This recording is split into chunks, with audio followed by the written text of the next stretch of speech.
This is the contribution of Mr.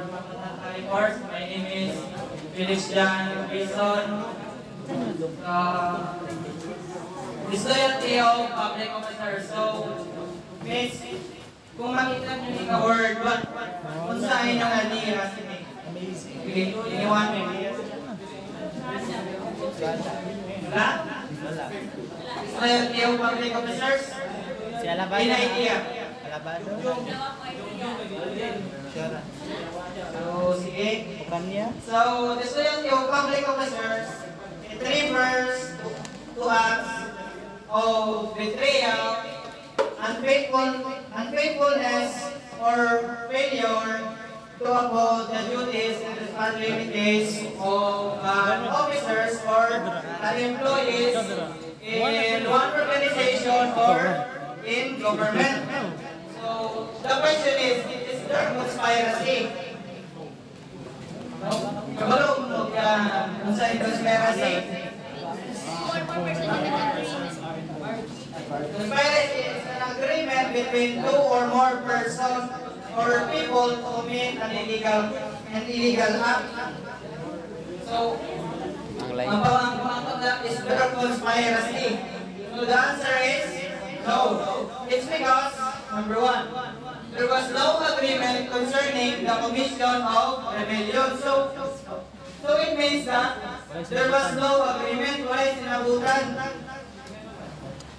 Plus na sinabutan to commit a rebellion.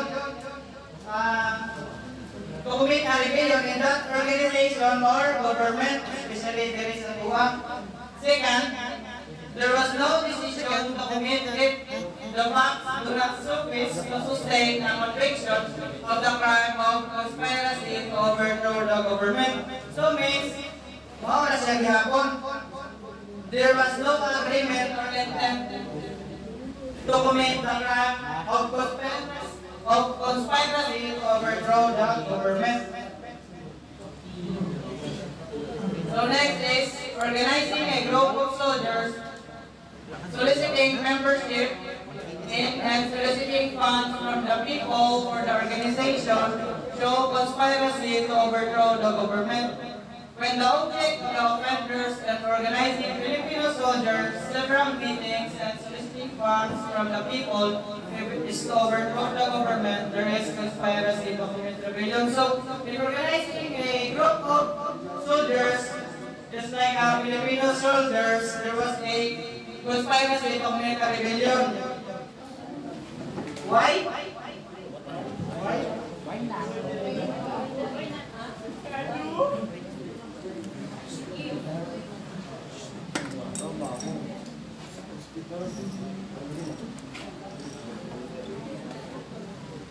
Group of Filipino soldiers. It's because in an organization or an government, naising mga tao na hindi kawangan, there was a sabotage or an agreement of one person to that to the person or public officers or employee in that one organization. Na sila sing pinaplano nga malay. Get lang? Yes, ma'am. Sige, next. So, next is, there was no conspiracy to commit rebellion in the following cases. So, the fact that some of the accused had made and designed acts for the Sandalista party does not necessarily show that they did it with the intention of joining and uprising against the constituted government. So, any idea about Sandalista party? Mate? No? So, Sandalista party is a movement founded by the writer Benigno Ramos in 1930s. And the name of this movement was derived from Tagalog word sakdal, or which means to accuse. So this Sandalista movement platform centered upon immediate independence, state distribution, taxation, pension reductions and greater government transparency. And this was lasted until 1935. And the formal members of this political parties were about 20,000 formal members. And they influenced hundreds of thousands of people in the early 1930s. So, it states that some of the accused had made a dissent after the fact that it did not necessarily show that they did it with intention. It's because they join sa movement or party kay ang hirap namin is have an intent na makakumit ang crime in that government. Any question, mate? Wala? So next is Article 137. The disloyalty of public officers or employees. The penalty of prison correctional in its minimum period shall be imposed upon public officers or employees who have failed to resist a rebellion by all the means in their power, or shall continue to discharge the duties of their offices under the control of the rebels, or shall accept appointment to office under them. So, kamulan man mo, di ba? Sa minimum period sa prison correctional. 6 months and 1 day, 2 years, or 4 months in imprisonment.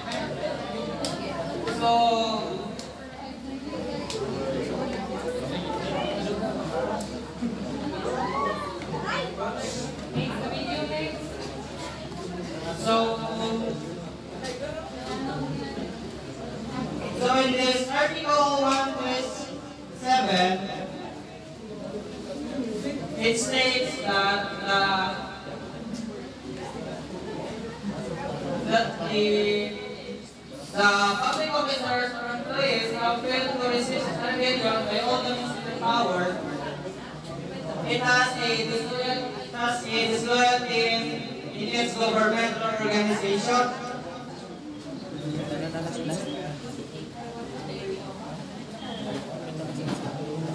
And it will be penalized by prison correction if they fail to resist a rebellion by all the means in their power. Second is continue performing their official duties while under the control of rebels or secessionists, even after being required by the local government to step down. And the third is accept an appointment to office under the rebels.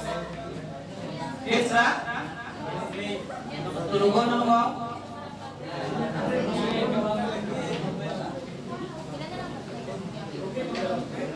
Okay, next is inciting to rebellion. Offender must be a public officer or employee. In the last, isang sabalugay tao na ba ngayon? Pwede ang public officer. Okay, like na siya penalty. So it must be a public officer or employee. Then, if a private individual accepts an appointment to office under the rebel, he is not liable under article. So, if the private individual join this in that organization, it is not liable in Article 137, hindi na siya liable sinang article, but in other article, it is still liable. Yeah. Yes, na?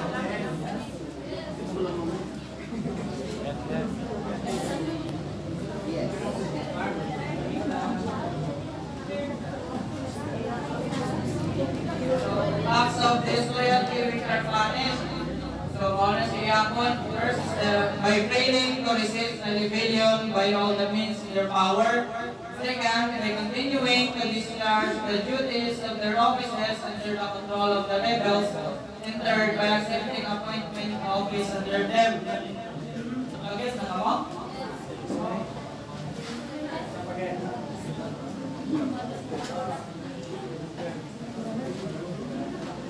So, the crime of disloyalty of public officers presupposes the existence of rebellion by other person. So, the accused will not be held liable even for disloyalty because there was no actual rebellion going on in the municipality. So, the accused will not be held liable in disloyalty if in the municipality or organization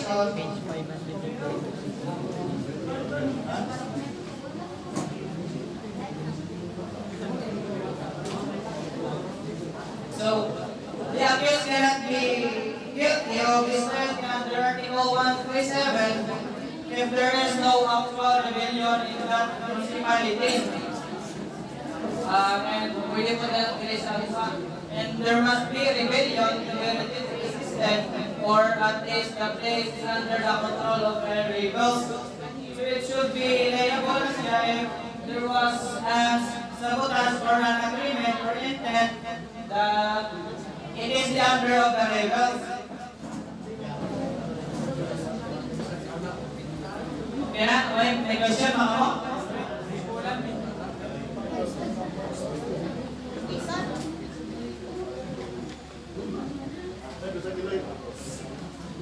The offender under Article 127 must be not be in conspiracy with the rebels. So the public officer or employee who performs any of the acts of disloyalty shall not be in conspiracy with the rebels. Otherwise, he will be guilty of rebellion, not merely disloyalty, because in conspiracy, the act of one is the act of all.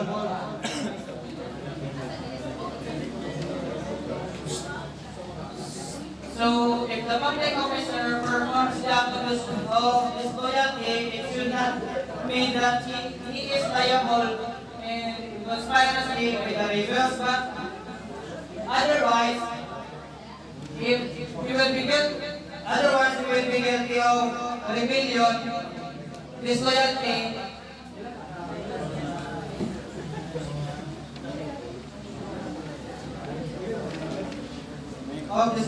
the public officer or employee who commits acts or disloyalty under Article 127 must be in conspiracy with the rebels. Why? It is because if the public officer is merely disloyal, failing to resist rebels, continuing duties and under them, or accepting an appointment, they are only guilty for disloyal but not in rebellion. Only in disloyal ang siya. But if they are in conspiracy with the rebels, meaning then they are guilty of rebellion. Dito sa pwede sa disloyalty, only in the rebellion ang siya. Then, in conspiracy, the act of one is the act of all. Meaning, if the officer didn't directly fight, they are still liable for the rebellion. And example is, Mayor continues working under rebel rule but did not help the rebels take over. That is for the disloyalty and for the rebellion. A mayor helps rebels seize control and then continues serving under them. Is that? Yes. So this is my last. Yes. Inciting to rebellion or insurrection. The penalty of prison mayor in its minimum period shall be imposed upon any person. So prison mayor, kailangan